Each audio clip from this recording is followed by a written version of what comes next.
And now, without further ado, I want to introduce Monica Miller, dear friend and colleague. She is the chair and professor of Africana Studies at Barnard College, Columbia University. She's a specialist in contemporary African American and Afro-diasporic literature and cultural studies. And she is the author of the book, Slaves to Fashion, Black Dandyism and the Styling of Black Diasporic Identity, which inspired her guest curation of Superfine, Tailoring Black Style, the 2025 Costume Institute exhibition at the Met. I've told many people this, including Monica. I believe, that, this is the call that every academic dreams of receiving. Hello, this is the Metropolitan Museum of Art. We've read your book and we would like to make an exhibition based upon it. We're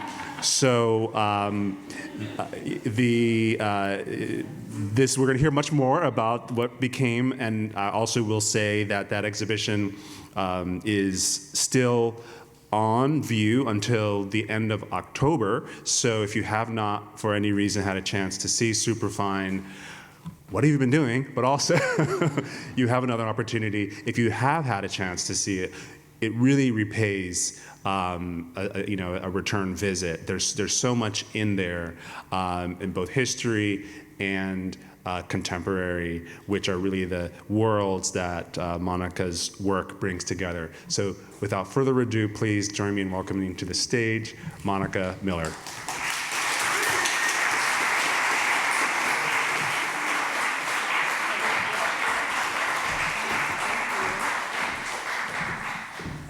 Thank you, Tavia. And let me just see, I need to get this thing to work. So, okay, no, I'm just gonna move it forward. Yes, okay, good. Thank you, Tavia, for this invitation. This is an amazing room, so I'm so pleased and honored to be here at the Armory and also to be speaking to all of you today. So many people in the room that I admire and that I've learned from. So I feel very, I don't use this word lightly, blessed. Thank you. What I'm going to do today, I'm delighted to be here to be talking about style and liberation and cultural exchange, which is one of the primary themes of Superfine, Tailoring Black Style. So in the short time that I have today, and I'm actually going to read because I'm trying to keep it short, I'm going to say a little bit about André Leon Talley as an inspiration for Superfine, and talk through where he shows up specifically in the exhibition as an arbiter of style.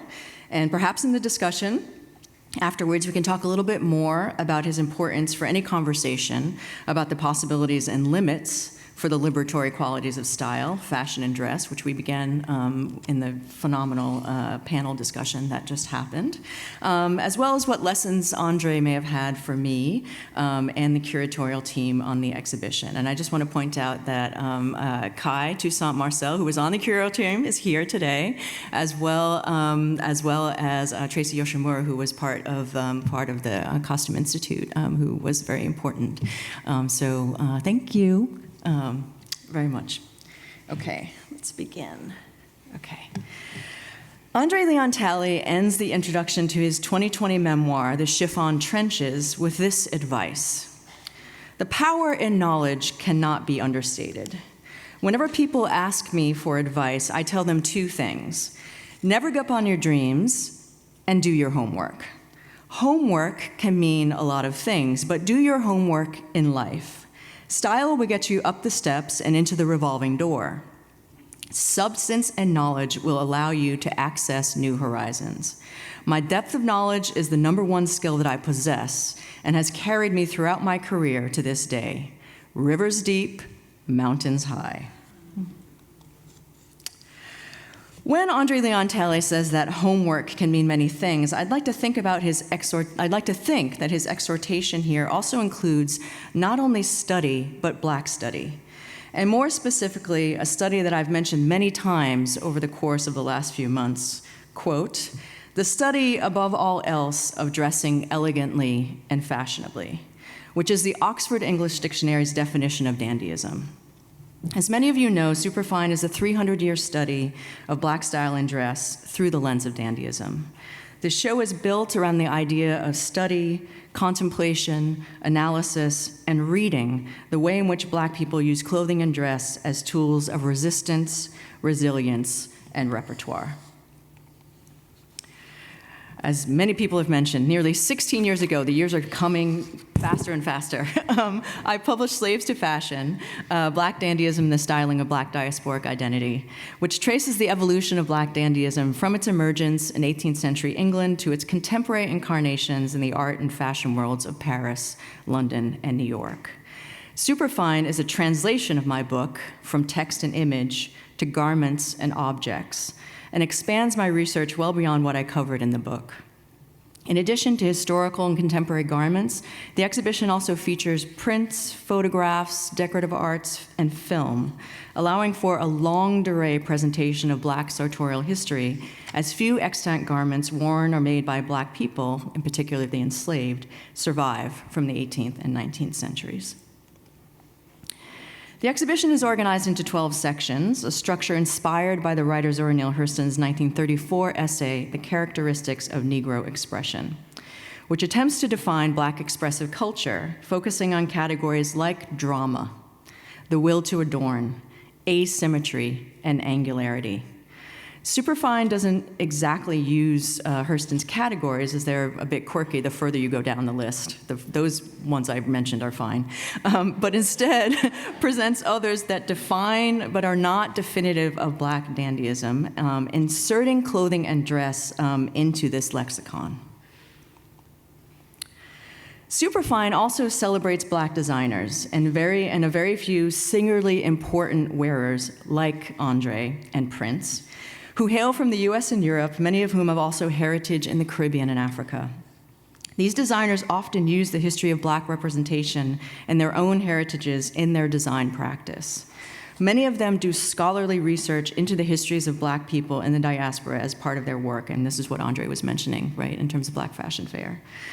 This ensemble is by Grace Wills Bonner and is named that's my bad French pronunciation of the word to love, from a collection called Ebonics that explored the various languages, including the sartorial, in which Black people express themselves. There are ancestors in the Superfine galleries, in particular André Leon Talley. Among many others, I am thinking of this eclectic and fascinating list. The enslaved men who labored as servants and jockeys, wearing the uniforms prescribed to them that we display in the show. Caftan Sululik, president and then emperor of Haiti, whose beautifully colored ceremonial sword is on display. Frederick Douglass, whose tailcoat allows us to see the barreled nature of his chest. Prince and Sylvester, whose ruffled shirt and sequined jacket respectively evidence a feminine turn in men's fashion. And Virgil Abloh, whose designs are in nearly every section of the show. Some of our first conversations with the Superfine Advisory Board for the exhibition, as well as our conversations with the exhibition designer, Turquoise Dyson, centered around presenting these luminaries, their garments, their accessories, their triumphs and challenges, with sensitivity and respect.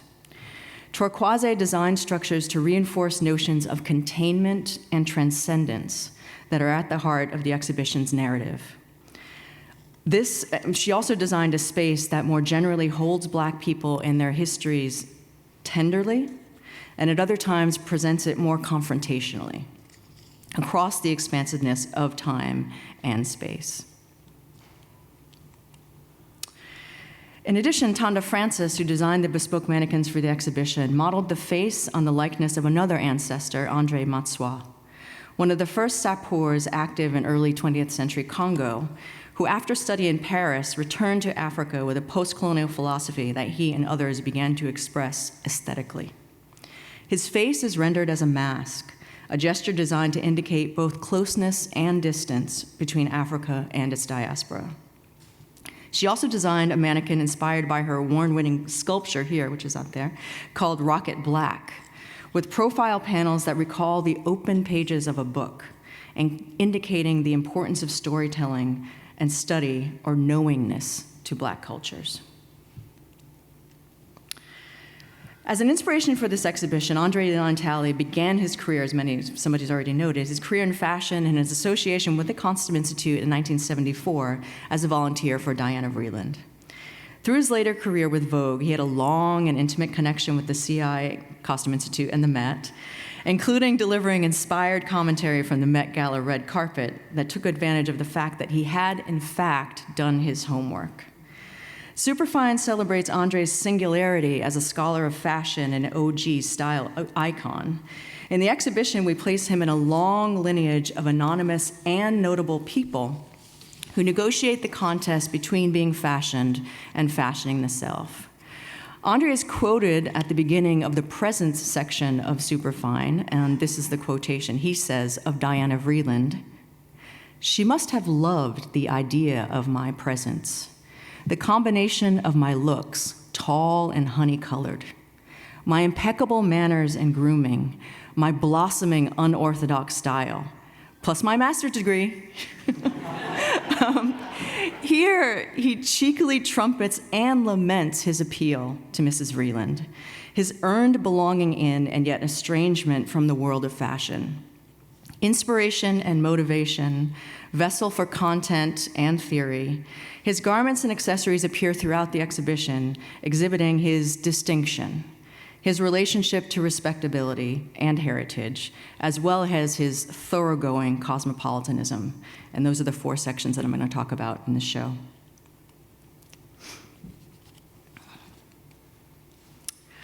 Military dress symbolizes fastidiousness, discipline, political and cultural authority.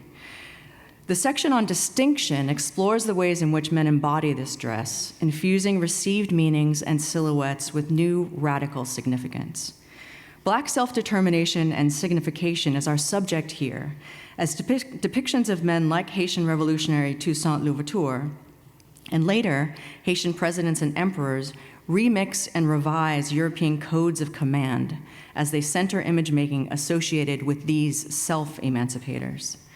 Although Louverture is wearing the embroidered uniform of a French officer in this painted portrait from 1804, as well as an officer's bicorn hat, complete with the tricolor cockade and plume, he nevertheless asserts his allegiance and reclamation of the uniform's symbolic power as an expression of the egalitarian ideals of the French Revolution, of which the Haitian Revolution took complete advantage. When you walk into Superfine, you see directly in front of you 2 livery garments, extremely important to the tale that we are telling about ownership, imposed and taken in the exhibition. The other garment that confronts you immediately is this coat, the hero of this section on distinction, along with the portrait of Toussaint. Designed by John Galliano for Dior, it was commissioned and worn by André Leon Talley. This greatcoat simultaneously deconstructs and upholds military swagger as the grandeur of its silhouette, the asymmetrical, there's Hurston, asymmetrical standing collar, red silk satin lining, gold braid, highly polished buttons, louche yet soigné draping, mirrors and accentuates the command and theatricality of Talley's self-presentation. Galliano made 2 of these coats for Talley in different colorways so that he would always be ready to instruct and school at the drop of a feathered hat.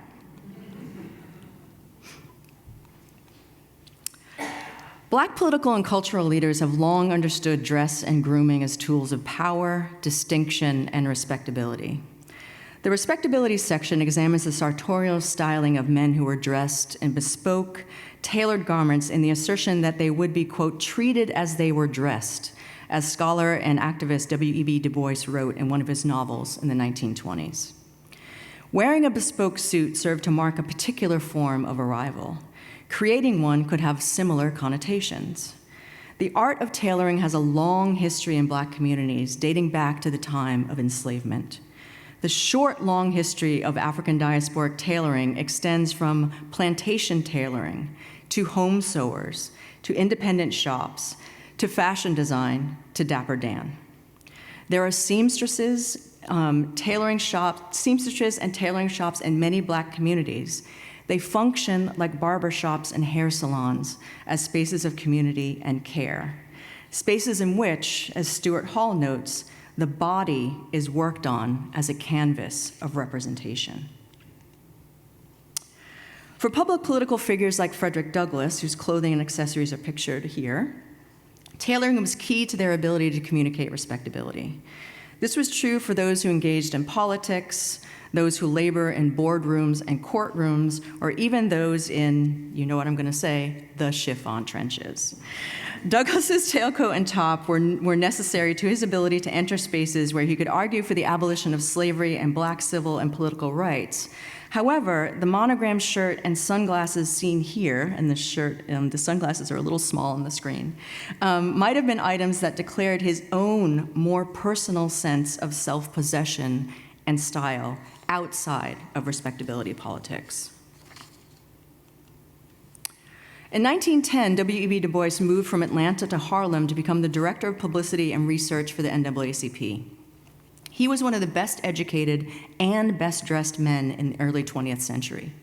We see him here in Paris in 1900 in formal dress, where he traveled to present the exhibit of American Negroes, designed to prove Black American fitness for citizenship and present to the world the progress that African Americans had made just a few generations from enslavement. For Du Bois, respectability was both personal and political. Here we see a bill for bespoke clothing that he ordered in 1911 in London when organizing the Pan-African Congress there.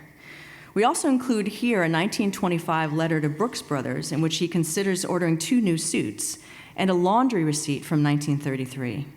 Du Bois loved a fancy shirt and always came correct, exhorting others to do so as well if they were to be good new Negroes and serve the talented 10th. For André Leon Talley, the cut of a suit was of a piece with its symbolic power. He knew that he could infiltrate and change exclusive spaces when well clad in a bespoke suit. This suit is by Madison Avenue tailor Morty Sills, an example for him and others, for André and others, of his ascension to the halls of success. In his memoir, André explains that the classic English cut of his Sills suit was modeled on those worn by Jacques Bouvier, father of Jacqueline Kennedy and Lee Radziwill in the 1940s. By the 1980s, Sills was known for his elite clientele of lawyers, stockbrokers, and entrepreneurs. As fashion news editor at Vogue and one of the most powerful voices in fashion, André conveyed his success by engaging Sills as a tailor. He also aligned himself with a tradition of Black male elegance by using Sills. Sills had previously dressed stylish photographer Gordon Parks, who was really another style icon, as well as actor Richard Roundtree for the 1971 film Shaft.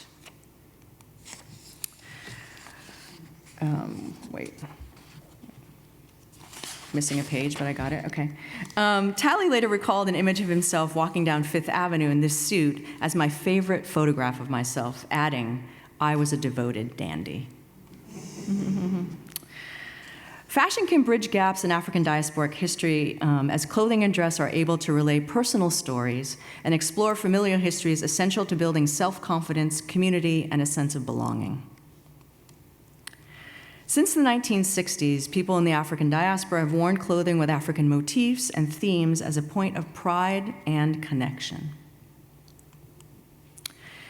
In 1975, future fashion director Talley expressed pride in his heritage, and this Polaroid from his days as a graduate student at Brown University. Along with his friend Reed Evans, as well as other students from Brown and RISD, Talley played dress-up often, improvising looks like this outfit made of a draped textile and a kufi that played with heritage, gender, and sexuality. In the documentary, The Gospel According to André, Evans talked about how much these evenings opened up Talley's world, allowing him to push the boundaries of his identity beyond his conservative, Christian, Southern roots. André's passion for the exquisite propelled not only his pioneering high fashion career, but also his ritualistic practice of self-adornment. He was really disciplined. His lasting preference for bespoke English suits was eventually supplanted by his devotion to caftans, a regal uniform he adopted due to his growing size and appreciation for their grand historicizing effect. Talley frequently used his platform to broaden Black representation in fashion and champion new talent, as we've heard today, including the talent of his friend, Patience Torlowe, who he met in 2019 while speaking at Arise Fashion Week in Lagos, Nigeria. Impressed by the designer's fine handiwork and the synthesis of West African and European design traditions, he commissioned and proudly wore several bespoke caftans from her atelier, including this intricately tucked creation of polychrome printed cotton and others inspired by Yoruba agbadas.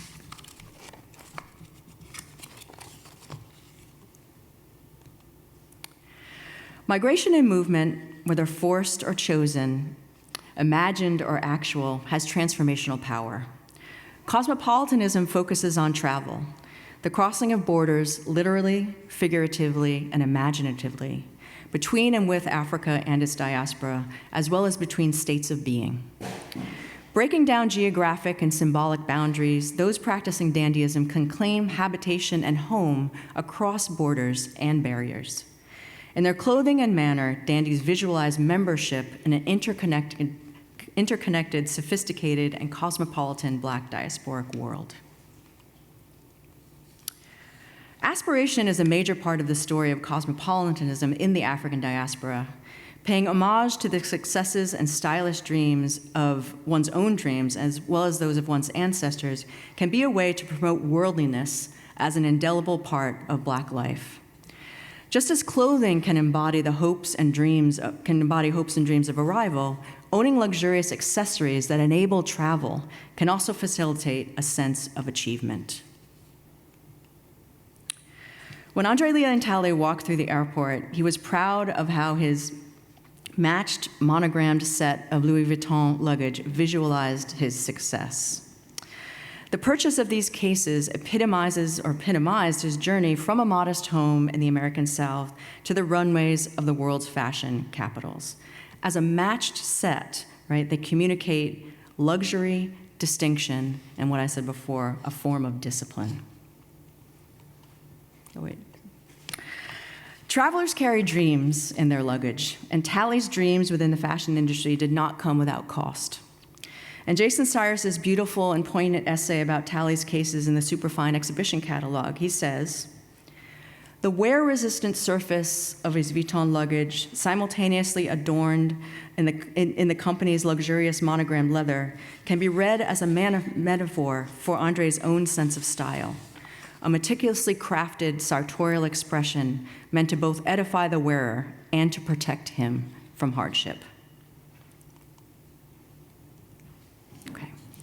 Finally, my favorite piece that is in the exhibition catalog, but not on view in the exhibition, Talley's Juicy Couture tracksuit. André enjoyed the fit and function of a tracksuit and owned several in velour that were embroidered.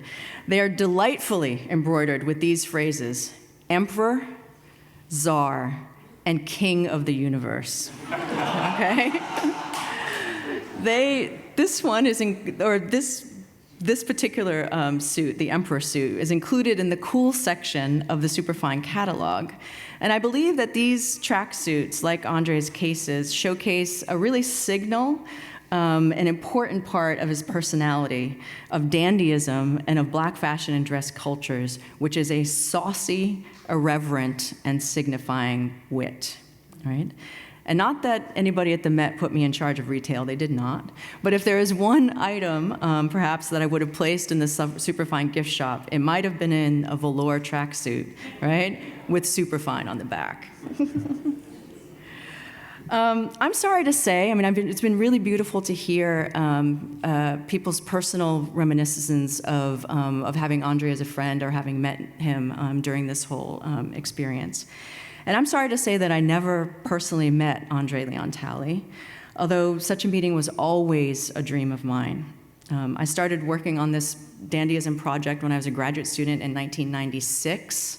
So André has been on my mind for decades, actually. I did see him once, though, from a distance at JFK. Dressed in a signature caftan, Having checked the majority of his monogrammed luggage, he was sweeping across the lobby on his way through security and passport control, looking better than anyone should be that early in the morning. It was like 6:30. I've said many times also that Superfine, the exhibition and the word, is as much about feeling superfine as it is wearing superfine, about wearing garments, right, that import feelings of distinction and agency, as well as the idea of feeling really pleased, right, with being in your adorned body.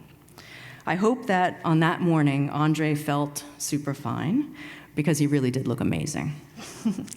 And now I'm looking forward to my conversation, little short conversation with Tavia. And as Tavia mentioned, the exhibition is on view until the end of October, October 26th, at the Met. Thank you.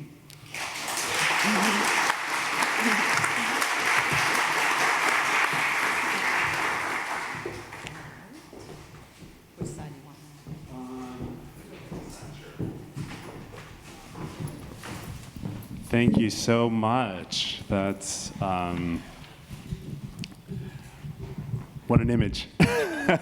6 a.m., JFK, right? JFK. There's more to that story that yes. I can tell you. Okay. He was moving fast, and this, my daughter's not here, so I can embarrass her. He was moving fast, and we had just gotten out of she was probably like, I don't know, 5 or 6. We had just gotten out of a very fast and very unstable Uber ride, right? Mm-hmm. I'd taken her into the restroom. She threw up on my shoes, right? And then I cleaned myself off, and that's when I saw André. And I was like, do I or do I not approach this man, right? With my shoes? And I decided not to, which, you know, I'm not sure I regret, because it just, like, how do you explain? Yeah. It wasn't the moment. It wasn't the moment. Well, you have certainly done such a wonderful homage to his legacy through this exhibition and your remarks on it today. So first question for you. You mentioned when we talked about coming and giving this presentation today that one of the outcomes of the experience of curating Superfine has been a class that you put together that you're teaching currently, I believe, yes. at Barnard, which is, you know, not a fashion institute, right? And is someone who's also in Black Studies. Could you talk a little bit about what it is like to bring these ideas into the dialogue? There's so many touch points in the exhibition already, thinking about artists like Turquoise Dyson, but just in you know, how have your students responded so far, and what particular strategies have you taken to communicate and to bring fashion and style into the curriculum in the liberal arts? Sure. One thing I could say is that, I mean, I have never taught a class on fashion and dress in the 25 years that I've been teaching, but I've taught other aspects, right? So when I first came to Barnard, I taught a class on stereotypes and performances of race. I taught a class on Black masculinity. So I've taught, like, around the topic all along. I will also say that recently I have a colleague, Anne Higonnet, who is a scholar of the French Revolution and French fashion, and she's been teaching a class called Clothing. Right? So it's a huge lecture that approaches the topic of clothing from maybe 10 to 12 different methodological avenues, right? So, like, what do sociologists say about clothing? What do economists say about clothing? Like, how does clothing live, right, in our lives? So, thankfully, or luckily, I have a lot of those former students in my class right now, which makes the conversation really rich. But in terms of thinking about how to approach this, my work has always been interdisciplinary. So and the exhibition is itself interdisciplinary. So you see how it's about. It is about history primarily, right? I'm a cultural historian. It's full of books, right? I mean, I started really thinking about. I'm trained as a literature person, right? So I started really looking at how Black people were the ways in which Black writers and people writing about Black people were always talking about the way that we're dressed, or the ways in which being dressed in one way made something possible, being dressed in another way made something impossible, right? So there's a way that I could use things that I already knew. But in the class, the challenge is I'm obviously very close to the subject. So it's been very, the challenge for me has been if the first challenge of doing the exhibition was to kind of do that process of translation, right? From, as I was saying, from text and visual culture to garments and objects, the additional challenge of translating that back into the classroom is about really thinking about stories that come up, and tying those stories to particular moments, right? So, for example, we read the work of people in this room, right? We're reading Tanisha's work, right, which is really important to the distinction section of the exhibition, where we talk about Black power, right, and Black is Beautiful movement. So we're reading certain historical things, and then also looking at, say, when we looked at that portrait of Toussaint, right, there's this incredible article about Haitian portraiture that really wants to talk about the way that Haitian portraiture from that kind of immediate moment of emancipation is really, really deeply signifying, right, on European art historical forms, right? So it's a mashup. It's interdisciplinary, but it's yeah. My research assistant Tomasi is here, and she might say that the students are overwhelmed, which they are. But we're going to work it out. Professors are overwhelmed. We're going to work it out. We're going to work it out. That's part of the the material and the history and the combination of taking those historical influences and inviting contemporary designers to craft looks and new pieces, like father and son, the Dumas? Dumas, father and son, portraits, and then the young designer, that stands out to mind. One image from the show that I want to mention in particular, because it was coincidentally also on view at the Armory, though, this year, was the Dion Arbus photo of Stormé de Larveray. Yes. And the reason I wanted to linger on it for a little bit is because it was one of the many moments in the exhibition that we were reminded about how dandyism and masculinity are objects of transformational possibilities for Black people of all genders, right? All genders, And that the way Arbus actually kind of noticed that in her encounter with Stormé, and it's in the other moments in the exhibition, like Paris is Burning. There's a clip from that, and just could you talk about both its unique dedication to men's style, but also the way, because we're transforming a sense of what masculinity is, and who can play with it and transform it. Yeah, I mean, that was something that in the translation from book to exhibition, I really wanted to keep consistent. I mean, the way that I talk about dandyism in my book is really about a practice and a process that really pushes multiple vectors of identity, right? It's if we go back to the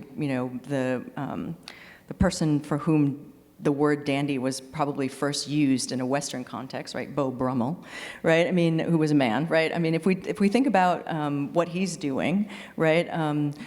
People were criticizing him because he was paying too much attention to his dress, right? Anybody who pays too much attention to their dress is really pushing the boundaries of what's okay for masculinity, right? So it was always been masculine and feminine, and when you've crossed a line into trouble around masculinity, then you're in trouble around sexuality, right? I mean, and Brummel, because he was a friend of the English, he was a friend of the English king, right? I mean, he was also then really really crossing lines of like national, of whether or not he could be actually a kind of national figure, right? He was in danger of being a traitor, right? So there's a way that the dandy figure itself is always pushing those boundaries. So I wanted to make sure that that was also happening, right, in the exhibition. And I talk about it throughout the book, right?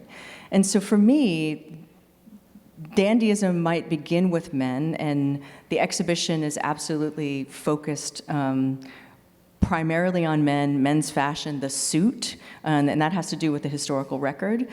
But, right, those identities and those garments, right, when you actually think about the garment, can be worn by anybody, right? So it's really important to show what happens when a different body is in that clothing. Like, I'm interested in bodies in clothing, not just in the garments, right? Which is why I'm at a liberal arts college, perhaps, and not somewhere else, right? So the social life of the clothing, right, is really, really important. And we all know that that a piece of clothing can be worn by anyone, and then effectively it can become a garment of an object of questioning. So I wanted to make sure that was part of it. Yeah, absolutely. Wonderful. This is bringing in something from the first panel, but I wanted to ask please. it to you as well, and then I'll open it up. The planning for Superfine was, I believe, about a year timeline, maybe, or Year and a half. A year and a half. Okay, so in a blink of an eye, in terms of Yes. most institutions, right? Yeah, It's fast. And yet its appearance and the in the context of 2025, what has that been like for you to have this exhibition up, given what else is happening around it in America, around the erasure Yes. or attempted erasure of the Black presence, with this understanding that so much of the history that you're showing is how, you mentioned signifying, right? You know, style as a mode of subverting the expectation that perhaps we were never meant to appear in the first place, or not to appear in the ways that we have. But just what's that? Is there dissonance? Is there justification? You know, I'm going to take, I mean, one of the things that was so powerful to me about the previous panel, right, was especially the answers to the question about what sustains you, right? And so many of you were talking about, you know, what sustains you is a form of staying the course, right? So when this exhibition was being planned, the world was a different place. Right. I mean, it took us a year and a half to put it together, but it had been in planning stages without me actively involved for a little bit longer. So nobody knew where we would be when it happened. So it was really important, even as we got towards the end of when we were 4 months into our current environment, it became really important for us to just stay the course, right? I mean, one of the things that we're doing, I mean, I'm like Tanisha, as a cultural historian, we're there to tell the truth, right? And in this exhibition, I feel like we had the opportunity to tell the truth in a way that that I hoped was going to be really relatable, right? Everybody's wearing clothes. Like every item in that exhibition has a history behind it, right? That is a history lesson in itself. Also has like affect associated with it. I mean, teaching with garments means that you can talk about bodies, you can talk about people, you can talk about embodiment, right? So there's a way in which we were just going to keep doing that, right? And we were going to be hopeful, right, that people would respond to it. As a teacher, it felt phenomenal, right, to be able to create something that people could come into. I mean, that anybody can come into, right? It costs you money if you live outside of New York, but nevertheless, right? Anybody can come into and hopefully learn something and take something away. But not only that, but also people can come into and see something that see something that they really, really related to, or that was a part of their own family history, or that, you know, their uncle used to do, or it's reminding them of their, you know, aunt that used to do something else. I mean, so I felt like how that felt, it felt good. And it felt, you know, it felt like a responsibility, right, to get it right, but it also felt very good to be able to, for it to be there, right, and for people to come inside. Great. Yeah. So I want to turn to the audience now. I'm sure there are questions for Monica. If you have one, please, I see one here, yes. And I think there might even be a microphone, so please wait. Oh, so sorry. Hi, thanks for a great exhibit. I saw it, and I've just been burning with this question. I didn't know I'd have a chance to ask it. What would you have put in the exhibit? Maybe, can you give me 3 things that you would have put in the exhibit that you really just had a hard time not putting in, or that you had some pushback for putting in? Okay. 3. 3. I can talk about a couple of things that got away, which is not, I think, controversial, and you know, Kai will tell me later whether or not I made a mistake. One of the things that we were hoping to get but we couldn't get, right, was a painting that's at Versailles. That is a painting of what is his first name? His last name is Belly, right? Do we know this portrait? Kai, who is it? Last name Belly. It's he's Haitian. He's standing. It's a phenomenal portrait. He's standing with his arm up on a kind of plinth, you know, and just the body, the sense of command. Portrait is enormous, right? We were really, really hoping that we might be able to get that painting, but it was too fragile to travel, so that didn't happen. Now I'm going to tell you about all the people I DM'd and whoever wrote me back. It's like, let's see who one of those people might be. One other thing, that this was okay though, I mean, because it gave us another opportunity. This is the thing, things that we weren't able to get, we got other opportunities, right? So we were hoping in the section that's called Champion, that's about sports, right, and dandyism. There's 2 foci there, one about boxing and another about horse racing. And you know, we really wanted to, and we feature a little bit, but we're really hoping to get a pair of Muhammad Ali's boxing shorts, because the black and white, we realized, like the black and whiteness of them, it's like tuxedo, right? So we were really interested in the kind of tuxedo nature, but we had just had a really hard time with that. So, but the opportunity was then that Amanda Garfinkel, who is the curator of contemporary fashion at the Costume Institute, found this amazing young designer who designs under the label Gallery Department, who is doing these like beautiful silk boxing shorts that are both, he's a boxer himself, he's based in LA, also works in Miami, but he does these beautiful built like boxing shorts and other kind of bespoke boxing items that are just really unusual. So we had the opportunity then to showcase you know, a new designer. So that was actually a good thing.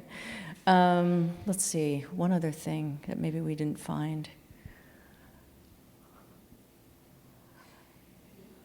I don't know. I'm going to leave it there. One thing, a happy ending. I was DMing Walt Frazier and also thinking that maybe I was going to have to go to a Knicks game to talk to him, because we were very, very interested. He was the very first athlete to have a shoe deal, right, with Puma. And we were really interested in having some of Walt's items in the exhibition, and really, really patiently waited, right, to hear from him. I did not go to the game, but then sort of at the last minute, we were able to get in touch with him, which was really lovely. So, so that was an almost miss. I can talk about that one. Yeah. Sure. Are there other questions? While people are, oh, we do see one. Yeah, go ahead. Yeah. And then I'll ask mine. I was really hoping to see more 19th century suiting in the exhibition. Can you talk a little bit about whether or not you're hoping that to include in the items, or how you decided the balance of Yeah, I mean, the earlier pieces are just really difficult to find.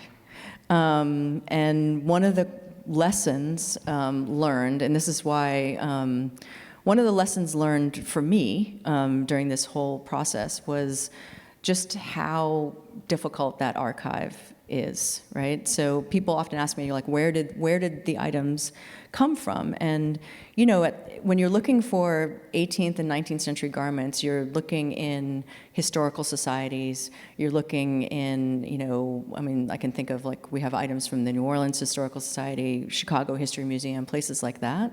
Deerfield, which is like a, you know, a colonial museum, Colonial Williamsburg. But there's just there really and truly is not.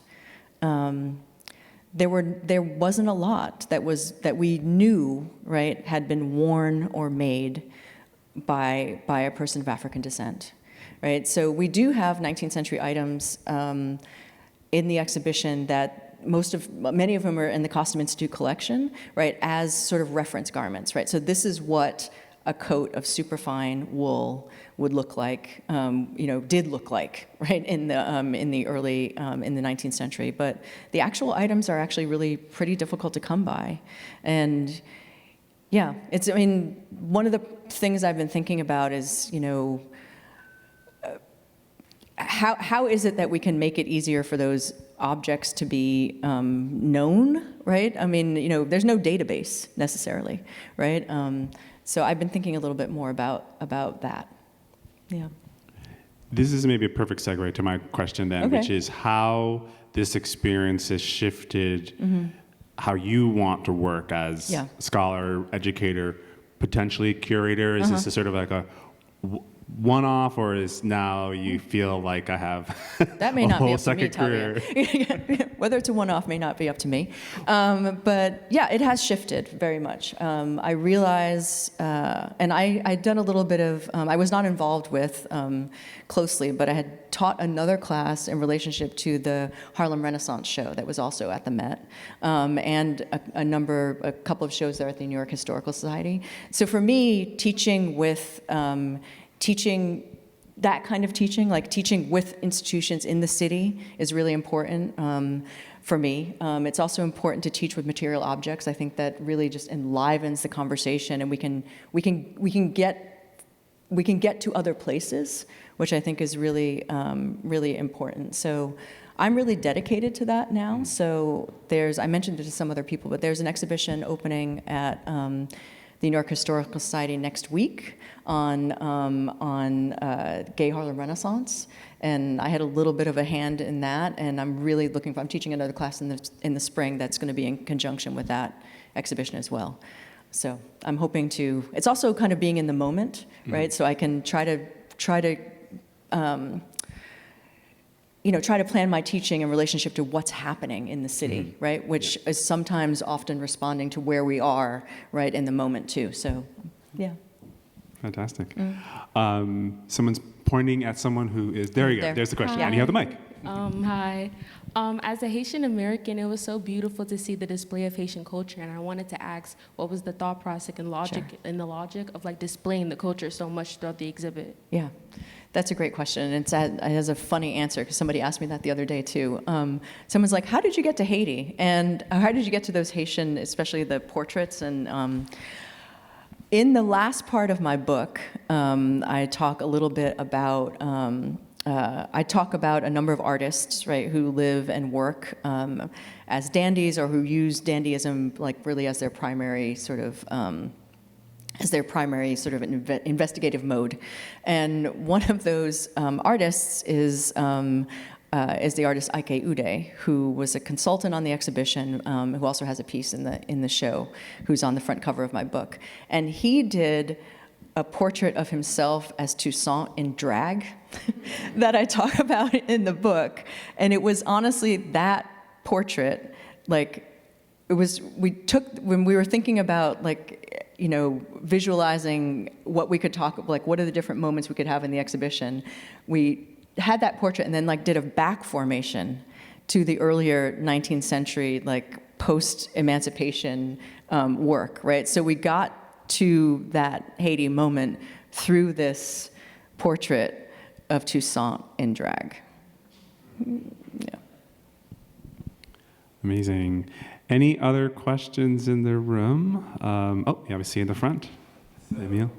This exhibition was the most successful past student institute financially for fundraising. I think the money goes up every year, but okay. Yeah.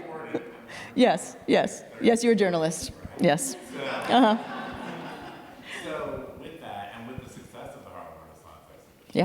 right before it, which was extended, Mm-hmm. do you think the Met will consider more Black-themed exhibitions? Well, honestly, I think that this exhibition is in a longer line of things they've already been doing, right? So, there was the Harlem Renaissance, there's Superfine, there's the Lorna Simpson show that's going on now, there was Flight to Egypt, there's, is it Frank Wilson? I mean, there's any number of things happening. So I don't think that this, I'm glad that it was very successful, and it shows that if people will come, right? And, but I feel like I don't think that it was exceptional in that way. Actually, I think their programming has been pretty consistent, honestly, over the last couple of years. So, yeah. And that might, given the conversations that we were having before, that could very well be, and I'm not speaking for the Met, I'm speaking for myself at this moment, is probably a 2020 situation, right? But it's consistent and looks to continue to be consistent in the future. Yeah. I think you have a question again. Do you want to? Yes. Of course. Oh, yeah. The Frederick Douglass was amazing. And when I was talking about archives before, what's important to know about that Frederick Douglass, the Frederick Douglass items, is that that was something that was actually not hard to find, because the Frederick Douglass Museum in Washington, D.C., if you go onto their website, which is like an old website, it's like gloriously antiquated, has it just like, you're a few clicks away from seeing all of the garments, accessories, objects that they have in their collection. And we really, we were really, really happy to find a tailcoat, but there were many other things that we maybe could have borrowed, right? So it was just really amazing to find those items. The more amazing thing for me personally was, and Kai was there on that day, when they came into the museum, right? The first thing that happens is that the garments are evaluated for condition and whatever. So we got a chance to look at them at that, like, very close up, and to see, right? So for example, the top hat in the exhibition is, really well worn, right?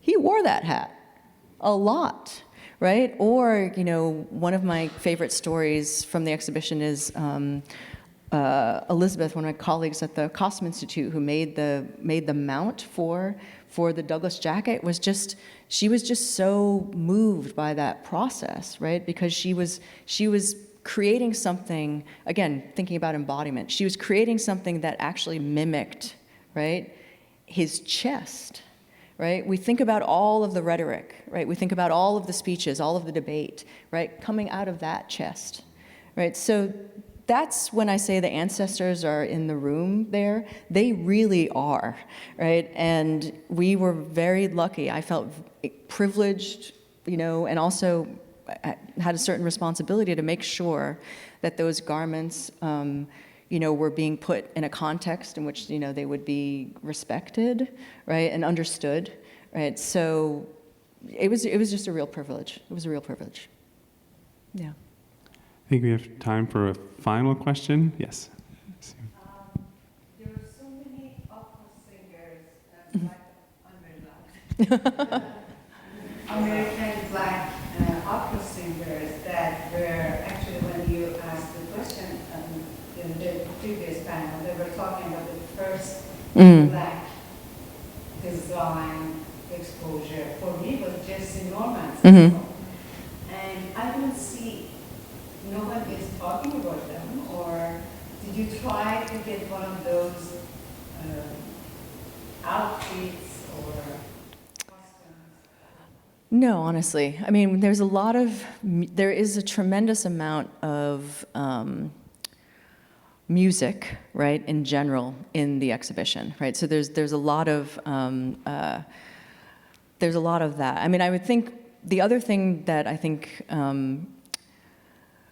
would mitigate against that a little bit, right, is that we really were focused, right, on the suit and the way that the suit is manipulated over time, right? Whether it's being occupied in a certain way by a black person in a particular context, right? I mean, imposed upon, manipulated. Like, that's why the caftan is actually so important.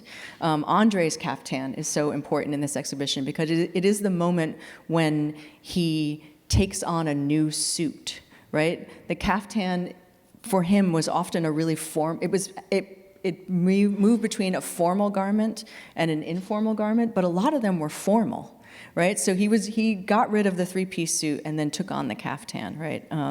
And in doing so also was, hearkening back to other traditions in which African people, right, are wearing formal garments that are not suits but function in the same place as suits, right? So our focus on the suit didn't really make that possible, but there's many, many other places in the exhibition where the relationship between music, right, and fashion is super important, right? So, yeah. Including, I believe, Josephine Baker. Yes. In a suit, right? Yes, absolutely, absolutely. Anybody can wear a tuxedo. Absolutely, but few can wear as well as Josephine Baker. True. Monica Miller, Yeah. thank you so much. Thank you, everyone. Thank you. Thank you to all the presenters. Yeah. But